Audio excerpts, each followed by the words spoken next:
Yep, guys, you read that right. Entrepreneurship is quite uncomfortable. Now, obviously, 1 month into this, but I can already tell why people probably get scared of it, or why people escape, or why people don't commit to it. So, let's talk about it. Now, first things first, one of the biggest problems that I'm facing right now with my company is a supply and demand issue, right? What is supply and demand? Now, supply and demand is basically your supply is what you're providing, right? If you're like a matchbox company, for example, your supply would be the number of matchboxes that you can produce, and your demand is the number of people that actually want your matchbox.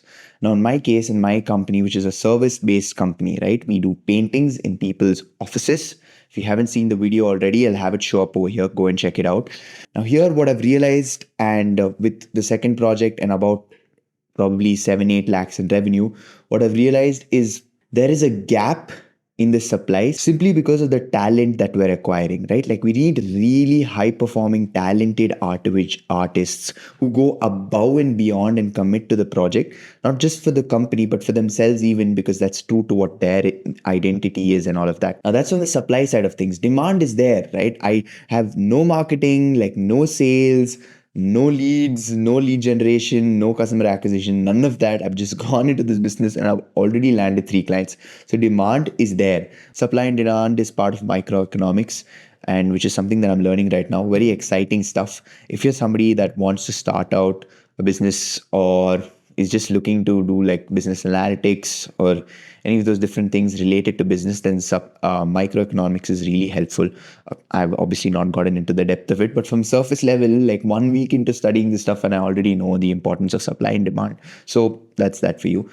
Now, to bridge that gap, I've been thinking about ways of how I can get more artists or get really talented folks to come in and work for us, and obviously give them a really good incentive for doing that also, because I can't give them really lofty salaries right now or pay them really high per project, which is honestly quite high to begin with. But their incentive has to be something more than just money, because especially with creatives, we want something like where we can explore. You look at the greatest artists in history, they weren't just people that did commission works or did works that they were paid for by somebody. They explored their own creativity authentically, and that's how creatives work. So incentivizing this is very important, and I've sort of figured it out. I will speak about that in another video if you want to know about it, but I've figured out an incentive basically where they have enough skin in the game for them to actually give more than just the surface level stuff and actually go deep into stuff and go above and beyond with delivering stuff.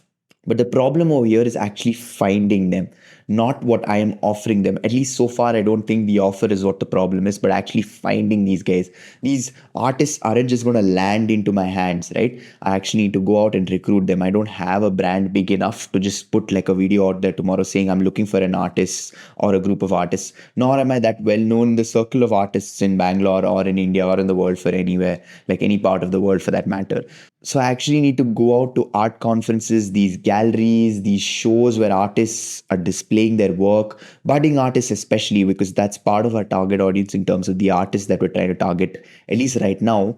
But finding this artist will only happen when I actually go out and look for them. Now I'm facing this sort of dilemma where I'm like, dude, I don't want to go out.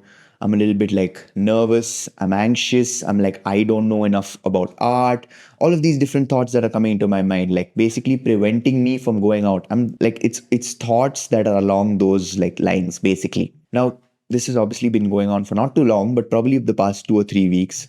And especially since I've realized that there is a gap with the supply side of things. But I've realized that, okay, I need to identify artists and I need to do it, and I need to do it fast, and I need to like get that one artist. I keep telling my girlfriend, I need to find that one artist who's like one Leonardo da Vinci, not in the work that they're producing necessarily, but more about their personality, right? Like, these artists are insanely obsessive about their craft. Somebody like that. Now, obviously, these artists, like I said, aren't just going to fall in my hand. I need to go out and look for them, which is what I was struggling with until like I saw this opportunity. There's this huge university in Bangalore called Srishti School of Design, and acquired by Manipal now, if I'm not wrong. So it's Manipal Srishti School of Design or something along those lines. It's basically a very big school, right? A very big art school. They're very premium and they're very luxury, and they had this sort of exhibition going on today.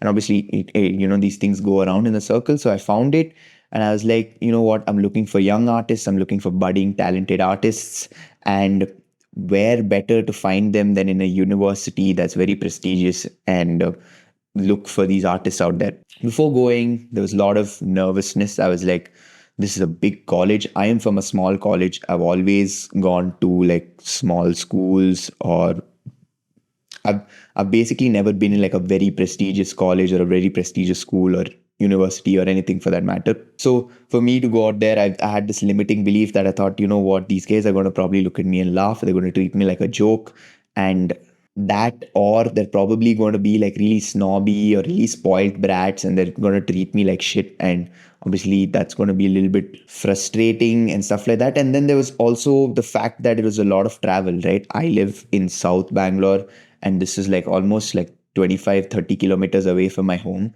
So I would have to travel across Bangalore, and all of these different limiting beliefs. I just sat with myself and I was like, look, what matters right now?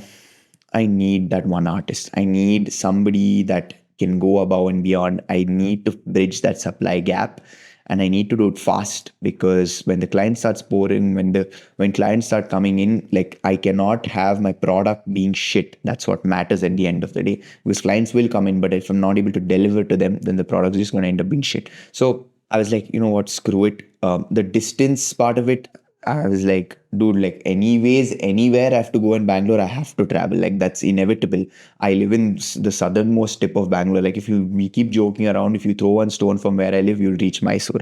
So I was like, you know what, screw it. Distance is not a problem. And about them being snobbish, I was like, that's just a really shitty assumption. Like, you never know. These kids are probably wanting of this opportunity even more than any other kids that I've ever met. And I was like, let's not make assumptions, let's not draw conclusions, and let's just go. And that's what I did. I was heading towards their exhibition, and on the way there, I picked up my girlfriend and we stopped for some benne dosa. If anybody knows what Davangere benne dosa is, if you're from northern part of India, or if you're from somewhere in south where you haven't had it, I would really suggest trying it. I'm pretty sure it's mostly Karnataka that you get it in. Probably, I don't know, Tamil Nadu, maybe, I'm not too sure, but Davangere is where it's the best, and it's where it comes out of, but it's really yum. And a little side tangent, but I go there to eat, and I'm ordering for my dosa, and I'm asking for a cup of coffee, and something really interesting happened. I hear these group of men behind me talking, and there's this one guy talking to another guy. It's a group of guys actually talking to one guy, and he was like, hey, hi, how are you? Like, how are you doing? And he was introducing him to his friends, and he's like, yeah, well, what happened to that business venture? You're an entrepreneur, right? What happened to that and stuff? And he was just explaining like what he's doing and stuff. And he's like, yeah, what about that other business you started, like, when you were in college, when you just graduated? And then he was like, oh yeah, I actually started the first 3D printing machine in India. And I was like, wait, what? I am eating Davangere benne dosa. I'm not even eating it. I'm just ordering it. And you're telling me the person who founded 3D printing, or discovered it, or like created a machine that could 3D print in India. Obviously, it was discovered by somebody else somewhere. But the first machine in India was created by this guy standing behind me. I wanted to turn back and just like jump, but I was like, okay, breathe, easy. And then I ordered my dosa. These guys they went to like some other part of the shop, or the hotel that we were at. And I was like wondering, okay, what, like, should I go talk? Should I just sit, or should I, screw it? You know what? I was like, fuck it. Like, it doesn't matter. I'm probably going to meet a lot of people like him. I mean, he's come with his family, like his wife, I'm assuming. I don't want to go and be a disturbance to them. And I don't even know whether it was him or some other guy. All of these different things, I'm just making it up in my head. I'm like, no, no, no, let's just sit and eat. And something beautiful happened. I went to order my dosa, and funnily enough, the dosa guy was like, sir, iವಾಗ dosa ಮುಗ್ದೋಗ್ಬಿಟ್ಟಿದೆ, ನೀವು next round ಅಲ್ಲಿ ಬನ್ನಿ, which basically means the dosa batter, like, or something was not there. So he told me like he'll give it in the next round of dosas. I'm assuming they were probably putting a lot of dosas together. And I was like, okay, fine. Like, what do I do? I was like, you know what, fuck it. I kept my helmet. I was like, listen, I am going to go talk to somebody who I heard was an entrepreneur, and just interact and network a little bit. And I've done this a lot of times, right? It's not like it's something new to me, but for some reason, when you're doing it, there's just this certain resistance that you're not going to, like, it's going to be something stupid. You're going to make a fool out of yourselves. And I went over there. I was like, hey, excuse me, are you an entrepreneur? And then he was like, yeah. And then I was like, oh, do you mind me asking, what do you do? And then immediately, and I was nervous, like I don't know if he could tell or not, but I felt very nervous. And then he was like, oh yeah, I run an educational company, like probably like an ed tech or something of that sort. But I run, yeah, like an education company is what he said. And then I was like, oh, that's very interesting. That's really nice. Like, what do you guys focus on and stuff? And then he spoke a little bit about it. And then immediately, like, he was very brief with it. He was like, yeah, what do you do? Like, and I said, I run a painting company. We paint people's stories. And he was like, oh, nice. That's very interesting. And immediately, it did something that was like, for me, like, this has not happened before to me ever. And I have done it quite a few times because it's something that's very close to me, and it's something that I believe in very strongly. Like, it's give, right? Any opportunity, give whatever you can. And this guy just comes to me and he's like, I know this artist. I forgot his name and I regret it so bad. But he said some artist, and he's like, he's quite a popular artist in Karnataka. And he's a really close friend of mine, and I can recommend him to you. And, you guys can see how things go and stuff. And I was like, wait, what? Did that actually happen? Immediately, like these are the kind of things that I've only heard in videos and like books and all of that. Like when you go, like where a young guy goes and asks like this, huge entrepreneur, like, yeah, do you know, or just goes and networks with them, and they're like, you know what, I have something for you. Like, let me offer it to you. It could be of use to you. I was like, what the fuck? I was so surprised and so like overwhelmed. I didn't realize it at that point because there was so much adrenaline in me that one, I forgot that guy's name, and I was just like, did he really just do that? And immediately he was like, yeah, I can. Why don't you just take my number down and we can figure something out. So I did that, right? I saved his number. I was like, wow, insane. But then I was like, okay, that's good. That's good. I didn't expect this. It happened. The universe, luck, I don't know, call it whatever you want to call. But let's continue on our mission of going to this college and bridging that supply gap. So I go to this college. Now I'm looking for one very key thing in these artists. One, I want them to be able to talk about their art, because I feel like there's a gap. At least in my college, what I've noticed a lot with artists is, and especially artists, designers, everybody, we're not able to explain our ideas. Like, sure, we might be visionary thinkers, we might be all of these like very talented, technically gifted artists, but if we can't deliver our idea or if we can't explain our idea, it's really of no use. And that's something that I've seen personally firsthand. Like, I could create a shit piece of art in comparison to somebody, but if I'm able to explain it, automatically that art has more meaning to it. So I'm looking for people that are confident and like ready to explain it without me having to ask them, or without like, or and even being passionate about it. Like in football, we'd always say this, right? You need to have heart to play football. So I'm looking for that heart. I'm looking for that emotion. I'm looking for them to like be like um so deeply connected to their work when they're speaking about it. And it again doesn't have to be that complex, but if I can just notice certain traits that link to that, or that mean that, yeah, this guy's probably, very emotionally linked to their art, I'm like, okay, that's good. So that was something that I was looking for. So I wasn't necessarily going and approaching every artist and stuff. That was not the way I wanted to approach things. And probably if I did find some artwork really exciting or interesting, I would have done that. But I did find a few, but I couldn't find the artist there. So I was like, okay, fine. But yeah, this college was very intimidating to say nonetheless. Like I mentioned, it was a huge college. Coming from the college that I do, this was like me and my girlfriend were just like, what the fuck is this? My girlfriend, in fact, was ready to drop out of college even and join this college. But anyways, we kept looking around until I found this one artist, right? This girl, I'm not going to share her name, obviously, but she started speaking about this whole like Kundapur style inspired lino printing that she's done. It's just a style of art.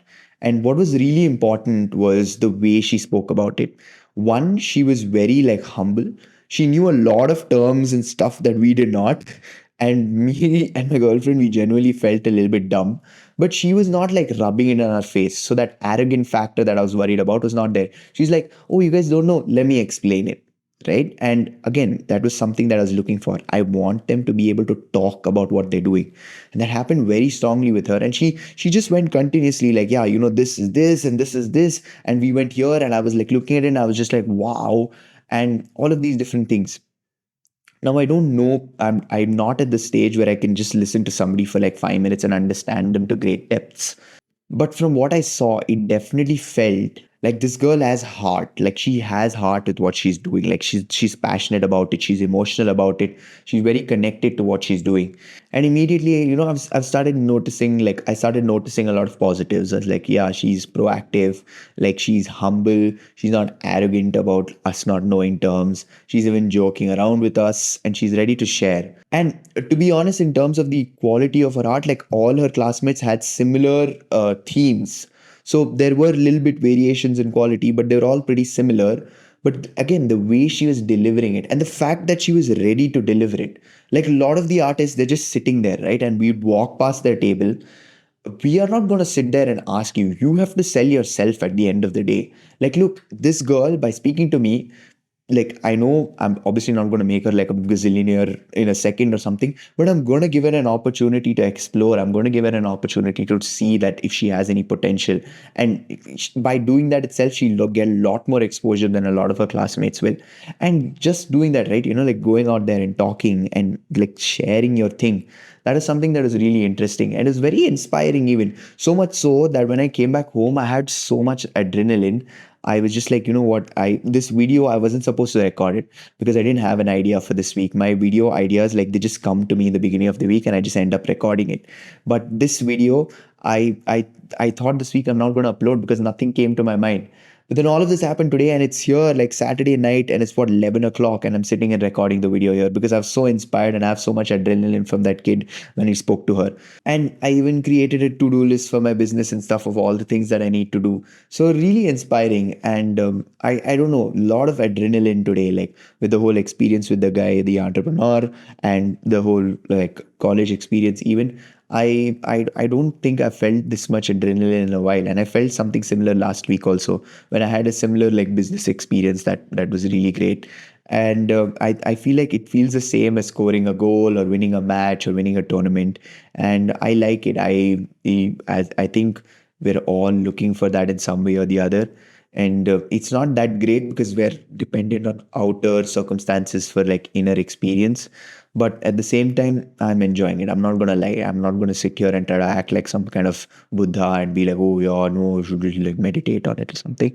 No, it's fun, it's good, it's a good feeling. So it is uncomfortable, like doing all of these things. I don't know if you notice, there's a lot of discomfort, like having to go out and go like meet this artist, or go and talk to like this entrepreneur who's done well for himself. There's a lot of discomfort involved in a lot of things, but the reward of it, like I said, it's a surge of energy, adrenaline, whatever it is. It just feels really good, and I am enjoying it. And yeah, I guess it's up to you at the end of the day whether you want to let that discomfort throw you out of this game or pull you towards it even more. And I guess for me, it's doing the pull for sure. But yeah, guys, that's the end of this video. I hope you guys gain some value from it. I know these videos are just long and like just me talking, and there's no like fast cuts and text and all of that popping up. I am going to change my style a little bit in the future, maybe, but mostly I'm definitely going to continue to upload like this straight faced, sitting, talking videos, because I know the trend right now is a lot of fast moving stuff and all of that. But I don't really believe in that trend because it's just ending up like ruining our attention span. And if I can do anything to prevent that, then well and good. If you can't stick around and watch these long videos, then I'm sorry. Like, I don't know for sure, but I feel like it'll be difficult for you going forward. You'll have to figure it out for yourself. I know that I have gained like a great amount of knowledge and a lot of other things from just being able to sit with certain things and do them for a long time. And I would like to transfer that energy to my viewers. So hopefully it is getting transferred. If not, then I don't know what you can do about it, but I pray for you, and I hope everything turns out well.